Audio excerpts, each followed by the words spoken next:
Super star Mahesh Babu సర్కారు వారి పాటతో మే 12 నుంచి హల్చల్ చేయనున్నాడు. తెలుగు సినీ ప్రియుల నోట ఎక్కడ విన్నా సర్కారు వారి పాట మారుమోగుతోంది. తొలి నుంచి యూఎస్లో మహేష్కి ఫ్యాన్ ఫాలోయింగ్ ఎక్కువే. అతని గత చిత్రాలన్నీ మంచి వసూళ్లను సాధించాయి. ఆ ట్రెండ్ని కొనసాగిస్తూ యూఎస్లో 700 లొకేషన్స్లో సర్కారు వారి పాట రిలీజ్ కానుంది. రిలీజ్కి ఒక్కరోజు ముందు యూఎస్లో ప్రీమియర్ షో వేయనున్నారు. అడ్వాన్స్ బుకింగ్ మంచి జోరుగా సాగుతున్నాయి. లాంగ్ రన్లో ఒక టెక్సాస్లోని $1 మిలియన్ వసూలు చేస్తుందని అంచనా. రిలీజ్ అయిన తొలి 10 రోజుల పాటు టికెట్ ధరలు పెంచుకునేలా ఏపీ ప్రభుత్వం ఇచ్చిన జీవోని సర్కారు వారి పాట చిత్రానికి అమలు చేస్తున్నారు.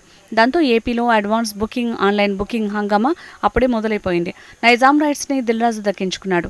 టికెట్ రేట్ల పెంపు, అదనపు షోలకు అనుమతి విషయంలో తెలంగాణ రాష్ట్ర ప్రభుత్వం ఇంకా ఎలాంటి క్లారిటీ ఇవ్వలేదు. దాంతో తెలంగాణలో అడ్వాన్స్ బుకింగ్ స్టార్ట్ కాలేదు. ప్రభుత్వ అనుమతి రాగానే తెలంగాణలోనూ సర్కారు వారి పాట సందడి షురు కావచ్చు. ప్రభుత్వం నుంచి సానుకూల నిర్ణయం వస్తుందనే ఆశతో ఫ్యాన్స్ ఉత్కంఠగా ఎదురుచూస్తున్నారు.